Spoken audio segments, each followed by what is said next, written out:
Hi. നിങ്ങളിൽ നിന്ന് അവർ ഒഴിഞ്ഞു പോയിട്ടും നിങ്ങളെ അവർ ഉപേക്ഷിച്ചിട്ടും അവരെ നിങ്ങൾക്ക് മറക്കാൻ പറ്റുന്നില്ലേ? അവരുടെ മനസ്സിൽ നിന്ന് നിങ്ങൾ മരിച്ചു പോയിട്ടുണ്ട്. അവർ നിങ്ങളെയോ നിങ്ങളുമായി ഒരുമിച്ചുണ്ടായിരുന്ന സമയത്തിനെയോ ഓർക്കുന്നില്ല. എന്നിട്ടും നിങ്ങളിപ്പോഴും അവരെയും അവരുടെ ഓർമ്മകളെയും നിങ്ങൾ ജനിപ്പിച്ച് വളർത്തിക്കൊണ്ടിരിക്കുകയാണെങ്കിൽ നിങ്ങൾ വളരെ വലിയ ഒരു ഡേഞ്ചർ സോണിലാണ്. നിങ്ങൾക്ക് ഈ അവസ്ഥ മറികടക്കാൻ താല്പര്യമുണ്ടോ? നിങ്ങൾ അനുഭവിക്കുന്ന ഈ വളരെ വിഷമങ്ങളിൽ നിന്ന്, ടെൻഷനിൽ നിന്ന് നിങ്ങൾക്ക് കഴിഞ്ഞു പോകണം, ഈ അവസ്ഥ കഴിഞ്ഞു പോകണം എന്ന് നിങ്ങൾ ആഗ്രഹിക്കുന്നുണ്ടോ? എങ്കിൽ നിങ്ങൾ ആദ്യം ചെയ്യേണ്ടത് ഈ ബന്ധത്തിലുള്ള ആ വ്യക്തിയിൽ നിന്ന് നിങ്ങൾക്ക് കിട്ടിയ ഓർമ്മകൾ മറക്കാൻ ശ്രമിക്കുക എന്നതാണ്. മറക്കാൻ ശ്രമിക്കുന്തോറും തെളിഞ്ഞു വരുന്ന ഒന്നാണിതെന്ന് അറിയാം. എങ്കിലും നിങ്ങൾ മാക്സിമം എഫേർട്ട് എടുത്ത് നിങ്ങളുടെ ലൈഫ് ബിസിയാക്കാൻ ശ്രമിക്കുക. നിങ്ങൾ യാഥാർത്ഥ്യം മനസ്സിലാക്കുക. ഇവിടെ ഇന്നലെ വരെ എൻ്റെ കൂടെ ഉണ്ടായിരുന്ന ആൾ ഇപ്പോൾ എൻ്റെ കൂടെ ഇല്ല എന്ന്. അവിടെ അയാളെ നിങ്ങളിലേക്ക് ആകർഷിപ്പിച്ചത് ഒരുപക്ഷെ അയാളുടെ ഡ്രസ്സിങ് സ്റ്റൈലായിരിക്കാം, അല്ലെങ്കിൽ ചിരിയായിരിക്കാം, അല്ലെങ്കിൽ സംസാരമായിരിക്കാം. എന്ത് തന്നെയായാലും ഇനി ഒരിക്കലും ഞാൻ ആ ഒരു ഇഷ്ടം കാണാനോ കേൾക്കാനോ ആഗ്രഹിക്കുന്നില്ല എന്ന് മനസ്സിൽ ഉറപ്പിക്കുക.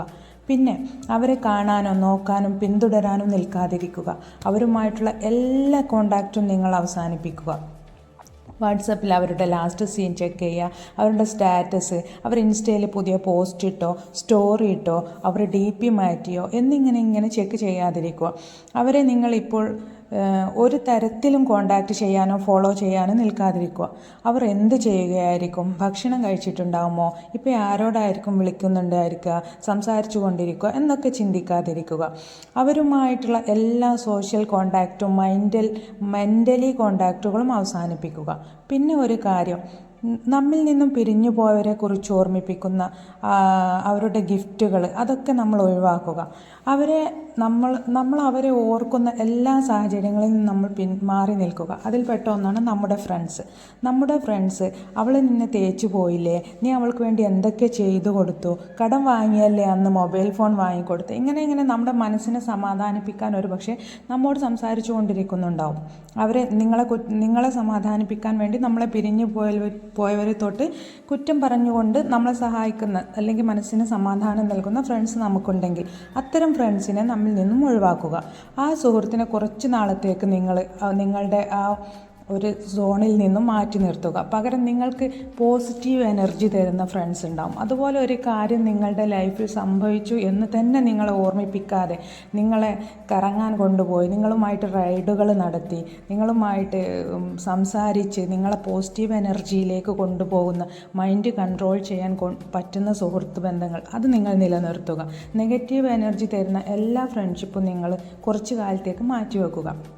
അതുപോലെ നിങ്ങൾ കഴിഞ്ഞു പോയതിനെക്കുറിച്ച് സങ്കടപ്പെടുന്നത്, വരാനുള്ള ജീവിതത്തിനെക്കുറിച്ച് പേടിക്കാതെ ഇന്നിൽ ജീവിച്ച് തുടങ്ങുക. അതിൽ സന്തോഷം കണ്ടെത്തുക, ലൈഫ് ബിസിയാക്കുക. അതിന് ഏറ്റവും എളുപ്പമായിട്ട് ചെയ്യാൻ പറ്റുന്നത്, ലൈഫ് ബിസിയാക്കാൻ ഏറ്റവും എളുപ്പമായിട്ട് നമുക്ക് ചെയ്യാൻ പറ്റുന്നത്, പെട്ടെന്ന് എന്തെങ്കിലും ഒരു പൂച്ചയോ പട്ടിക്കുഞ്ഞിനെയോ വളർത്തി തുടങ്ങുക. അതൊരു എളുപ്പമുള്ള മാർഗ്ഗമാണ്. ബിസിനസ്സുകളിലേക്കും ജോലികളിലേക്കുമൊക്കെ കടക്കാൻ ഒരുപക്ഷെ ഇൻ്റർവ്യൂ, പൈസ പോലത്തെ കാര്യങ്ങളൊക്കെ ആവശ്യമുണ്ട്.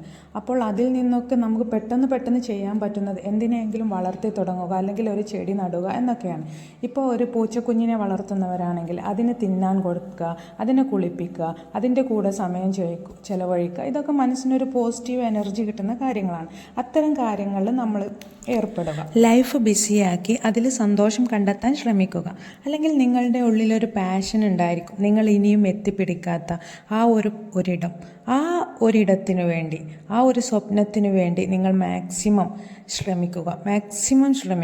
ഡെയിലി പ്രാക്ടീസ് ചെയ്ത് എന്നും അതിനു വേണ്ടി എന്തെങ്കിലും ഒരു എഫേർട്ട് എടുത്ത് നിങ്ങൾ അതിലെത്തിച്ചേരാൻ വേണ്ടി ശ്രമിക്കുക. പിന്നെ എന്നെ വേണ്ടാത്തവരെ എനിക്കും വേണ്ട, എൻ്റെ ആരോഗ്യം, സമ്പത്ത്, കഴിവ് ഒക്കെ കളഞ്ഞു കുളിച്ചവരെ എനിക്ക് വേണ്ട എന്ന് മനസ്സിലുറപ്പിച്ച് ചങ്കുറപ്പോടെ മുന്നോട്ട് നീങ്ങുക. ഒരു പുനർജന്മം കിട്ടിയതുപോലെ. ദൈവം തുണയ്ക്കട്ടെ. By motivation Malayalam.